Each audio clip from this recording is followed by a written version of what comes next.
মহিলারা যারা অত্যাচারিত হয়েছেন, কমপ্লেন করতে এসেছেন, বলছেন আপনাদের মিটিয়ে নিন, কমপ্লেন না করাই ভালো।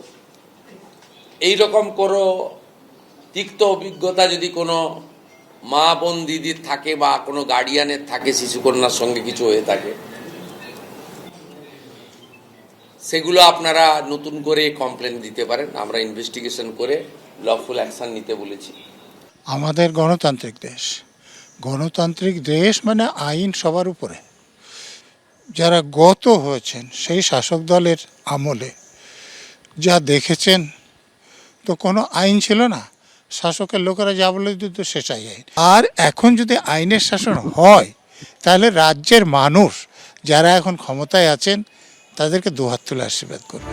यहाँ बीएनएसी चालू नहीं था, देखिए डर का माहौल था, कोई सिस्टम नहीं था। एक एमपी का पर्सनल पीए का इंस्ट्रक्शन में ओसीआईसी लोग काम करता, वो एसपी को रिपोर्ट ही नहीं। ये तो सिस्टम नहीं है, अभी सिस्टम में चलना चाहिए। आने वाला 1 महीने पूरा मॉनिटरिंग होगा। মুখ্যমন্ত্রী যেটা বলছেন শুভেন্দুবাবু, কথাগুলো শুনতে খুব ভালো, সেটার ইমপ্লিমেন্টেশন কারা করবে?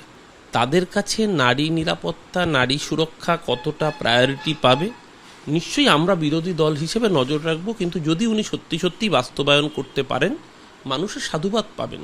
কিন্তু বিজেপি যেহেতু ওই বেড়াল বলে মাছ খাবো না কাশি যাব, তাই বিজেপি যখন বলে নারী সুরক্ষা, নারী নিরাপত্তা নিয়ে কথা, তখন বাংলার মানুষের এই প্রবাদ প্রবচনগুলো ভুলে যেতে, বিস্তৃত হতে অসুবিধে হয়। করে দেখান, নিশ্চয়ই যদি করতে পারেন ভালো কাজ। 5 দিন ধরে ডিটেন করে এনে শুধু পিটিয়েছে, কোর্টে পাঠিয়েছে বা পাঠায়নি, এরকম অনেক পুলিশ ইনভলভ হয়ে গেছিল। সেখানেও যদি কারোর অভিযোগ থাকে, আপনারা অভিযোগ করবেন, পুলিশ অভিযোগ নেবে। এবারে ইনভেস্টিগেশনের পরে একটা পলিটিক্যাল, একটা হচ্ছে পুলিশের লোয়ার লেভেল দ্বারা অত্যাচারিত, লোয়ার লেভেল নয়, পুলিশ যে কোনো স্তরে পুলিশের দ্বারা অত্যাচারিত। মুখ্যমন্ত্রী যখন বলছেন যে কারো অত্যাচারিত হওয়ার অভিযোগ উঠলে সেক্ষেত্রে কড়া ব্যবস্থা নেওয়া হবে, তখন দিলীপ ঘোষ বলছেন মানুষের সুরক্ষা ছিল না, কেন্দ্র থেকে বাহিনী নিয়ে এসে নিরাপত্তা দিতে হতো। পুলিশকে মুক্ত করে পুলিশের কাজ করতে দেওয়া হবে, কারো সুরক্ষা দেওয়ার জন্য নয়। এটা খুব দুর্ভাগ্যের বিষয়, অপরাধীদের সুরক্ষা দেয় পুলিশ, এটা সম্পূর্ণ তুলে দেওয়া হবে, মন্তব্য করেছেন দিলীপ ঘোষ। যারা কিছুই নেই, কেবল টাকা কামায়, কালেকশন করে, হপ্তা নেয় বা সিন্ডিকেট চালায়, সেই সমস্ত চোরগুলোকে আর সিকিউরিটি দিয়ে সমস্ত অর্ধেক পুলিশ বাহিনী তাদের বাড়িতে তাদের সঙ্গে থাকে। তাহলে থানায় পুলিশ নাই, মানুষের সুরক্ষার জন্য পুলিশ নাই, সবাই নিজেকে অসুরক্ষিত মনে করে। পুলিশকে মুক্ত করে পুলিশের কাজ দেওয়া হবে, কারো বাড়ি পাহারার জন্য নয়।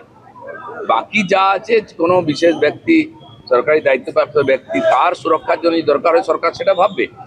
কেন্দ্র বাহিনী নিয়ে এসে আমাদের এখানে সুরক্ষার ব্যবস্থা করতে হচ্ছে, রাজ্যের পুলিশের লোকের ভরসা নেই। আর সাধারণ মানুষ ভয়ে ভয়ে বেঁচে আছেন।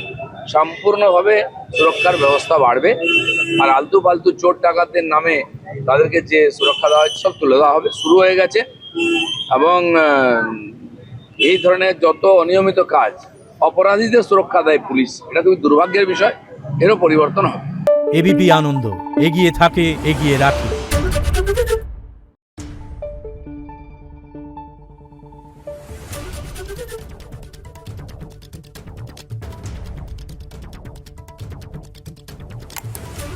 Thank you.